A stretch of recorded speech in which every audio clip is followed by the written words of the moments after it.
इसको गुस्सा आ गया। एक तो शरीर में बुखार आ रहा है, सिर दर्द हो रहा है, ऊपर से चिल्ला रहा है।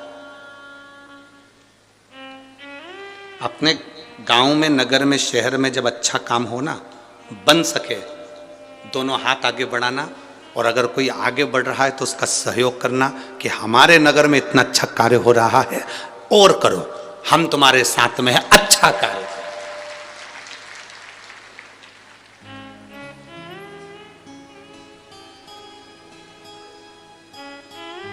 पर कई लोगों की आदत रहती है, जब अच्छा कार्य होता है तो बीच में टांग अड़ाते हैं।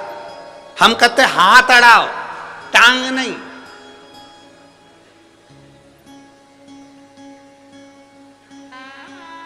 राइट हैंड, लेफ्ट हैंड, इन दोनों में सबसे बेकार हैंड कौन सा होता है? जो कभी पूजन पाठ में काम नहीं करता। बोलो बोलो, जम के बोलो।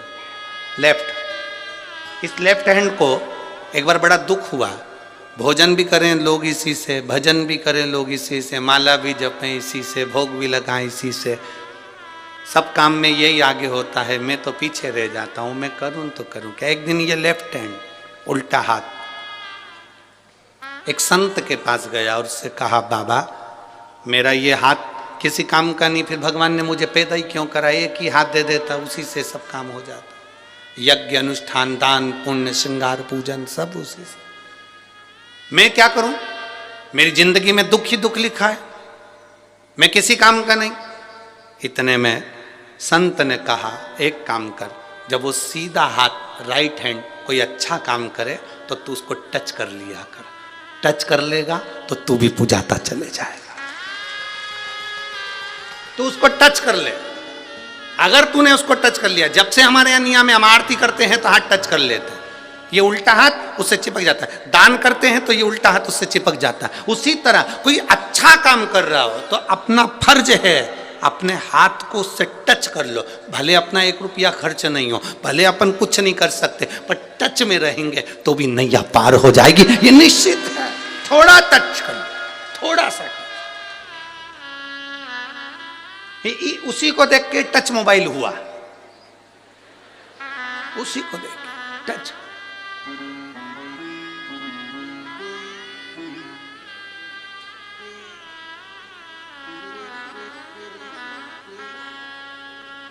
थोड़ा सा टच किया,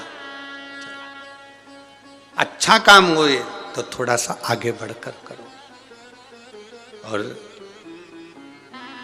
मत बुरे कर्म कर बंदे, वरना पछताएगा, भगवान की आंखों से तू बच नहीं पाएगा, तू बच नहीं पाएगा।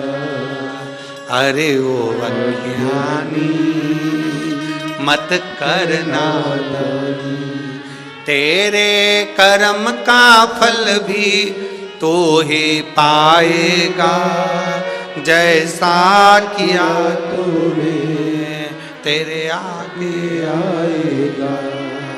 मत बुरे कर्म कर बंदे, वरना पछताएगा, भगवान की आंखों से तू बच नहीं पाएगा, बच नहीं पाएगा। थोड़ा कोई अच्छा कर रहा है, हमें उसके साथ लग जाना है। कोई सत्कर्म कर रहा है, हमें उसके साथ लग जाना है।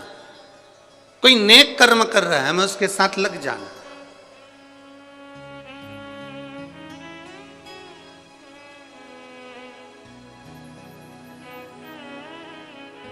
मैं अमरजीत जी मेहता जी, आपको धन्यवाद दूंगा। स्टेशन से आने वाली कई बसें, ऑटो, ई रिक्शा, बहुत सारे ऐसे रिक्शा, बहुत सारे ऐसी गाड़ियां हैं। आज हमारे भक्तों ने सीहोर मैसेज डाला कि बहुत बहुत धन्यवाद ऐसे जजमान को जिन्होंने गाड़ियां भी कुछ फ्री कर दी, जिससे भक्त लोग यहाँ तक पहुँच रहे हैं। उसके लिए धन्यवाद है। साधुवाद है आपको, बहुत बहुत धन्यवाद।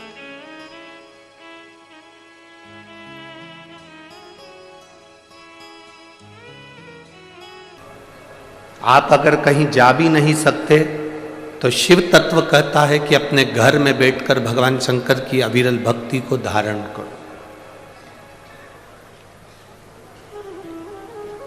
जितना आप शिव को याद करोगे उतना उतना आपकी जिंदगी का दुख कटेगा।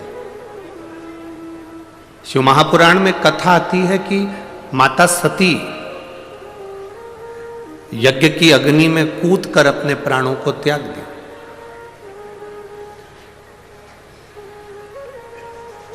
अब माता सती जब यज्ञ की अग्नि में कूद कर अपने प्राणों को त्याग दी और माता सती प्राणों को त्यागने के बाद भगवान शिव ने जब देखा कि माता सती के प्राण जा रहे हैं, पर सती ने बहुत बड़ी गलती कर दी।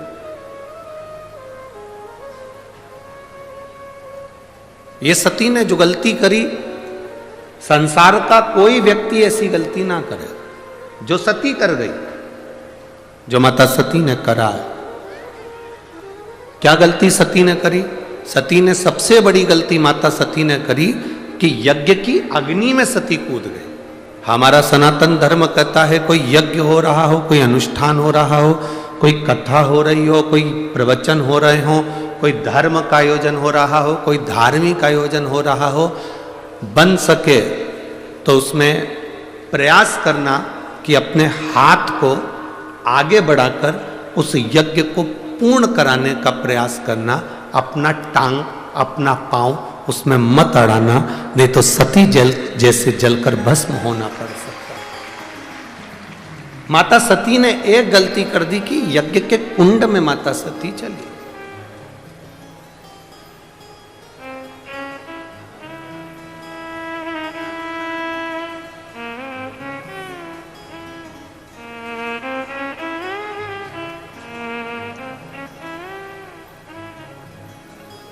आज हम जब कल रात्रि को यहाँ पहुँचे तो सुबह सुबह एक भैया प्रश्न कर रहे थे, यहीं सांसद जी के यहीं से कोई होंगे सेवादार भाव वाले, उन्होंने प्रश्न किया, गुरुजी आप कहते हो कि मनुष्य को हमेशा सत्य बोलना चाहिए, सत्यम शिवम, क्या व्यक्ति को कभी झूठ नहीं बोलना चाहिए? हमने कहा बोलो। कौन मना कर रहा है? पर झूठ बोलने के लिए भी एक जगह है, झूठ बोलने के लिए भी एक स्थान है। जब कोई गाय कसाई के हाथ में आ जाए, कटने जा रही हो, तब झूठ बोल दो कि ये गाय मेरी है और तू अब भी छोड़ा।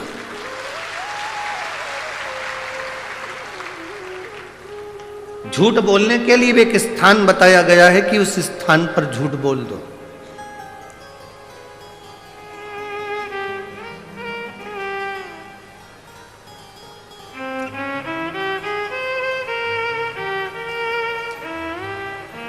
माँ अपने बच्चे को जब डराती है, अपने बच्चे को कुछ कहती है तो एकदम डराते डराते कह देती है बाऊ आ जाएगा। बच्चे को भय हो जाता है, डर जाता है, बच्चे में भय उत्पन्न हो जाता है कि बाऊ आएगा।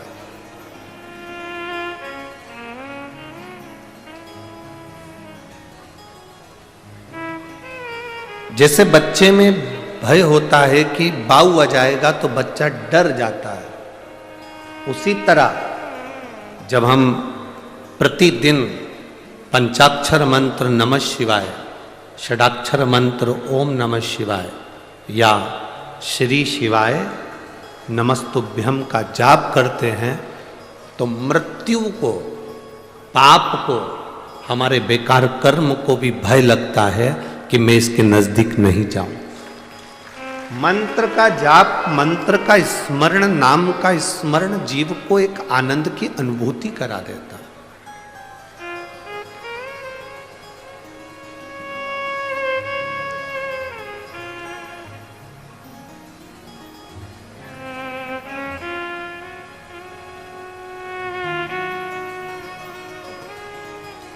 एक आनंद की अनुभूति कराने वाला होता है। महाराज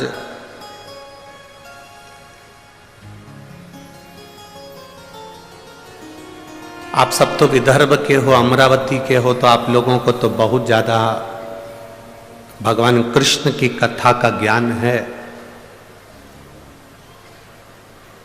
आप सब बहुत विद्वान भी हैं, पर आपने कथा सुनी होगी भगवान कृष्ण की धर्म पत्नी रुक्मणी जी की बुआ।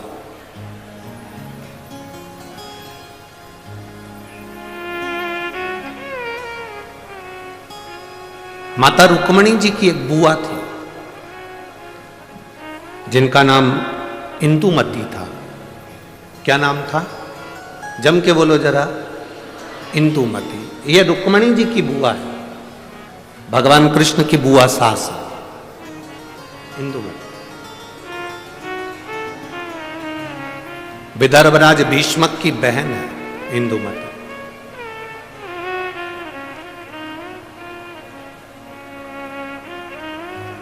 विदर्भ किस भूमि पर, पवित्र भूमि पर इंदुमती रहती? अपने भाई राजा भीष्मक के साथ में, आनंद के साथ निवास करती।